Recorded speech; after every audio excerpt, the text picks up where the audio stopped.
The moment the alien ship decloaked above the convention hall, every phone camera locked onto it. No one screamed, no one ran, and as gravity twisted and the air hummed with foreign energy, the alien commander realized humanity wasn't reacting like a species facing first contact. They were reacting like hosts who'd been waiting. The Nevada Desert Expo Center was never meant to hold history. It was built for folding chairs, vendor booths, and blinking LED panels advertising conspiracy documentaries and novelty alien plushies. On this day, it held over 40,000 people attending the largest UFO convention on Earth. When the lights cut out, no one panicked. At first, attendees assumed it was part of the show. Then, the air pressure changed, loose papers lifted, drinks trembled in plastic cups, a low vibration rolled through the hall, not a sound, but a pressure that settled deep in the chest. The ceiling panels didn't shatter, they folded inward with mechanical precision, revealing a vast metallic craft hovering impossibly close above the crowd. Gravity bent, phones floated, and still, no screaming. Commander Virex of the Cath Observational Fleet watched through layered sensor arrays, his armored form rigid with confusion. His species had revealed itself to developing civilizations before. The pattern was always the same: terror, chaos, submission. Instead, humans raised cameras. Thousands of recording devices locked onto the ship from every angle. Civilian drones launched automatically, stabilizing themselves in the distorted gravity. Live stream indicators spiked across human networks before Keth's signal dampeners could fully deploy. "These are not military units," one Keth officer transmitted. "They are civilians." Virex scanned neural activity across the hall, elevated heart rates, adrenaline spikes, but beneath it, focus, curiosity, analysis. On the convention floor, humans moved instinctively into clusters. Engineers rerouted emergency generators without being told. Event staff sealed exits not to trap people but to control airflow and visibility. Someone shouted instructions and others followed without hesitation. A massive hologram projected above the stage as Virex revealed himself, towering, armored, undeniably alien. "Humans," he announced, voice translated instantly. "You are witnessing first contact. This encounter will determine your species' future." The crowd went silent, not in fear, in attention. For the first time in his career, Commander Virex felt uncertainty. Virex expected panic within seconds. Instead, his sensors were overwhelmed. Human electromagnetic traffic surged chaotically. Wi-Fi, Bluetooth, amateur radios, encrypted live streams, LiDAR scans from camera rigs. The air became hostile to clean data. Keth targeting systems struggled to isolate individual signals. "They are flooding the spectrum," an analyst warned, unintentionally or otherwise. Virex watched humans dismantle their own convention booths with alarming efficiency. Aluminum frames became antenna supports. Power cables were repurposed into grounded arrays. A group of young humans projected mathematical models onto a massive LED screen, mapping the alien gravity field in real time using consumer software. "They shouldn't be capable of this," another officer muttered. A Keth drone descended to establish control. It was immediately surrounded, not attacked, but studied. Humans circled it with scanners, cameras, and improvised sensors. Someone tapped its hull experimentally. The drone withdrew. Virex projected his hologram again, increasing its scale. "This is a controlled demonstration. Your compliance will ensure your continued survival." A human voice answered calmly through a microphone still drawing emergency power. "You're broadcasting on open electromagnetic bands." Virex paused. "You might want to stop," the human continued. "We're already reverse engineering your modulation patterns." Behind her, dozens of radios synchronized, signal processors adjusted. Human devices never meant for alien tech began mirroring Keth communication rhythms. Keth analysts flagged it instantly. "They are adapting our language scaffolding." This was not panic. This was problem solving under pressure. When a Keth soldier raised a pacification weapon, Virex ordered him to stand down. Aggression here would only provide more data to these unsettling beings. The humans didn't cheer, didn't threaten. They simply watched, learned, and adjusted. Commander Virex realized something deeply troubling. Humanity was treating first contact not as a revelation, but as an experiment. The first coordinated human response didn't involve weapons, it involved information control. Former journalists and the crowd coordinated live stream delays to prevent real-time tactical exploitation. Amateur radio operators established encrypted voice networks. Scientists pooled data verbally, bypassing jammed digital channels. Virex watched the probability curves shift. "They are limiting our informational advantage," an analyst warned. Human drones tested the boundaries of the gravity distortion field, sacrificing a few to map its limits. Within minutes, safe zones were marked with glow sticks. Medical professionals established triage areas preemptively, just in case. Not panic, preparation.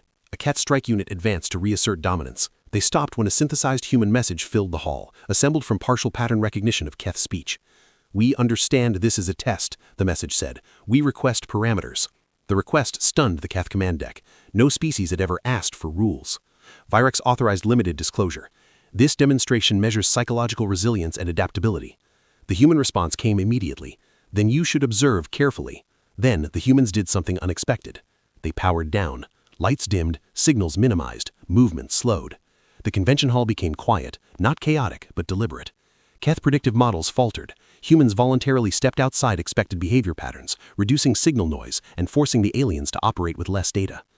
"They're denying us inputs," an officer whispered. Virex felt a chill ripple through his neural spine.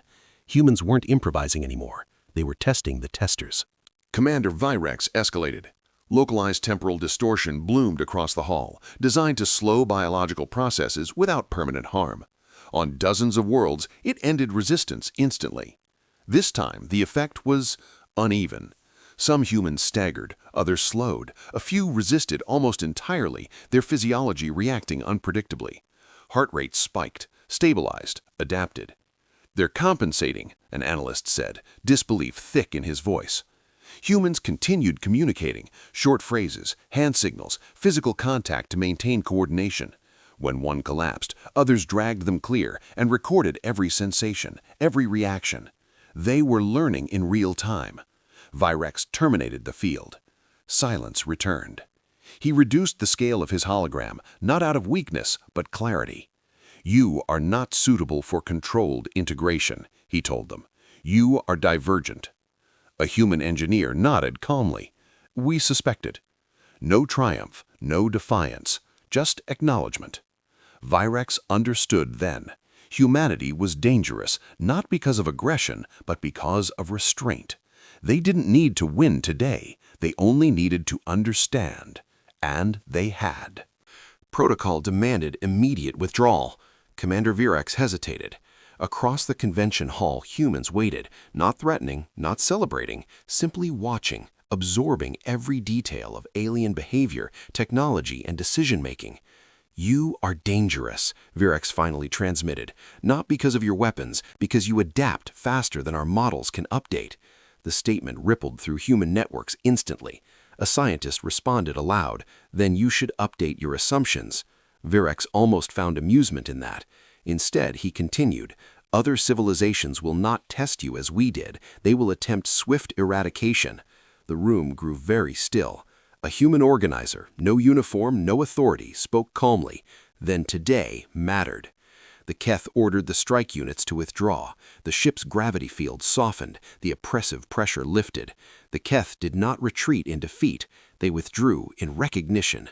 As the craft cloaked and the ceiling panels folded back into place, humans did not chase, they did not fire. They documented, archived, and discussed. Humanity had passed a test they never knew they were taking. Keth intelligence reports did not move through the galaxy like rumors. They moved like shockwaves. Within hours of the withdrawal, encrypted data packets reached observatories, war councils, and ruling chambers across 12 major stellar coalitions. The footage was raw, unfiltered, and deeply unsettling, a non-militarized species facing first contact in public and refusing to collapse. Analysts replayed the same moments again and again, humans rerouting power without command structures, civilians forming adaptive networks faster than trained response units, a population that instinctively shared information instead of hoarding it. The phrase appeared repeatedly in classified assessments, unpredictable under pressure. On the world of Talrun, an expansion fleet was quietly recalled mid-burn. Their strategists concluded that humanity's strength did not lie in weapons, but in scalability. Every individual human acted as a node. Every mistake became shared knowledge. Attrition models failed when applied to a species that learned faster than it lost. Other powers reached the opposite conclusion. The Viral Dominion interpreted the footage as a warning shot. A species that adapted that quickly could not be allowed time to mature. Invasion timetables were accelerated. Target lists were revised. Plans shifted from occupation to eradication. Fear breeds haste. Back in Keth space, Commander Virex stood before a silent council. His report was concise and devastating.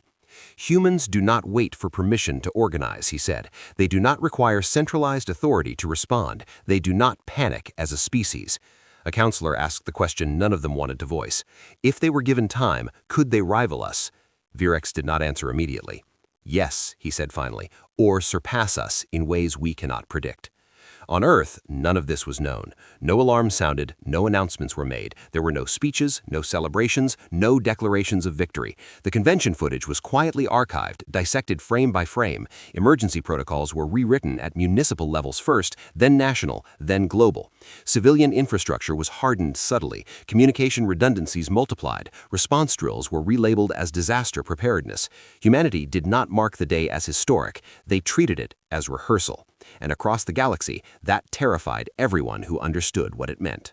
The Nevada Desert Expo Center reopened without fanfare. No press conference, no banners declaring survival, no acknowledgement that anything extraordinary had happened there months earlier. On the surface, it looked exactly the same. Vendors returned with their displays, crowds filled the halls again, laughing, debating, filming. But beneath the familiar noise, everything had changed. Power systems had been rebuilt with layered redundancy. Emergency lighting no longer relied on a single grid. Communication nodes, officially labeled as disaster response upgrades, sat quietly in the ceiling trusses. The exits were wider now, the sightlines cleaner. Nothing obvious. Nothing accidental. When the lights flickered during a routine systems test, no one screamed. Dozens of heads turned upward at the same time. Conversations paused. Phones were lowered, not raised. The crowd waited. The moment passed. The lights stabilized. Only then did people relax. Across the world, similar adjustments were taking place. Stadiums, airports, convention centers, transportation hubs, anywhere large numbers of humans gathered were quietly reclassified. Emergency protocols expanded beyond fires and storms. Training scenarios included variables that had never been publicly named. In a secured facility far from the desert, analysts reviewed simulations built from that single day's footage. New models ran continuously, each one stress-testing humanity's response to the unknown. They were not planning retaliation. They were planning survival. Somewhere beyond Earth's orbit, a Cath observation platform drifted in silence. Commander Virex watched the planet rotate beneath him, his sensors no longer probing, only observing. Human emissions had changed, not louder, sharper, more disciplined. They did not announce their readiness, one of his officers said. They did not warn anyone. Virex folded his limbs slowly. They do not need to. For the first time in recorded galactic history, a pre-contact species had not returned to normal after first contact. They had adjusted their baseline. The galaxy would come to Earth again. Of that, there was no doubt. But next time, humanity would not be surprised. They would be waiting.